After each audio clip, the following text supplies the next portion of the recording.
bees found me. I was working in an institution as environmental health and safety manager. I got a call at a beehive that had landed, or a swarm of bees at the time had landed in one of the restaurant areas. So I said, well, that's nice. You guys are maintenance, it's your problem. And they said, nah, you're environmental, it's your problem. I said, okay, all right. So I took up the challenge. I contacted the beekeeper, the late Mr. William Vavan, Antoine, and we went down to the restaurant, and he came in a little box, placed the box, shook it. The bees were actually in a lime tree, shook the lime tree, bees fell in the box. He said, what time are you leaving work? I said, maybe about 7, 8 this evening. He said, okay, when you're leaving, take this box with you and bring it to your home, and when you call me in about 2 weeks and tell me what's happening.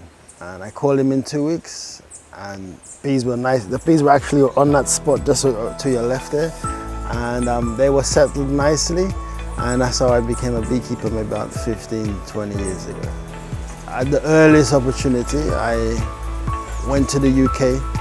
I learned a little bit about instrumental insemination, and that enables you to control the whole circle of genetics of the bees that you're breeding. So you may find a colony of bees that has a nice tendencies, nice behavior, pulls a lot of honey in, very good managing varroa mites. And you may say, okay, that's a great, I could make a queen from that colony, that'd be great. And then you may find another colony that has very similar traits. So you would take drone sperm from that second colony, and then you would inseminate that in the virgin queens that you would have created from that first colony. And you would see how the mix works out for you. We looked into hive monitoring. We teamed up with a company called Arnia. We bought some equipment through a project funded by the Japanese Caribbean Climate Change Project. We got some funding through them. We invested in hive monitors, and we were able to remotely monitor the atmospheric temperature or conditions inside of a beehive from any location. So we had sensors that we placed inside of the hives, which would measure the brood temperature and also the humidity and the acoustics. So from measuring these data, we could have accomplished a lot of things. We were first to establish the rule of thumb is that bees across the world maintain a temperature between, say, just above 34 degrees Celsius to 37 degrees Celsius.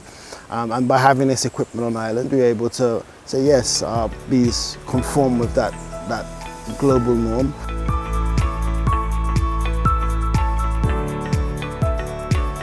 We worked with a French organization, Apiaries, and they gave us some further training in queen rearing and instrumental insemination.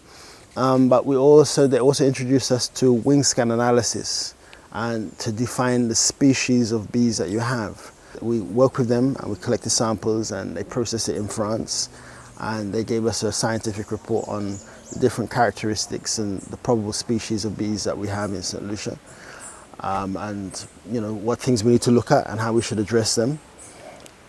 And then from there, recently we've developed that skill for ourselves, and we can now do our own wing scan analysis here in St. Lucia, and we've done it for a number of the islands, Antigua and Barbuda, Trinidad.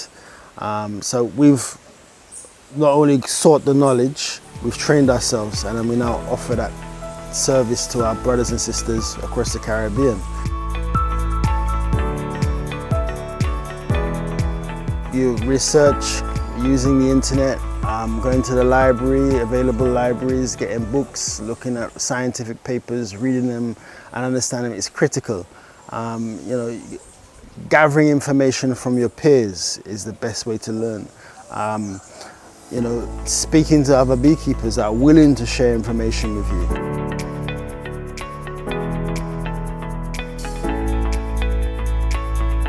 My advice to young persons wishing to enter the apiculture field is to learn as much as possible.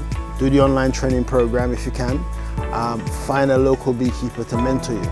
It's very important that before you jump headfirst into it and get your parents or somebody to sponsor you buying you a lot of equipment, that you really have an appreciation for beekeeping and working with bees. Once you found your balance and you can say, yeah, I like this.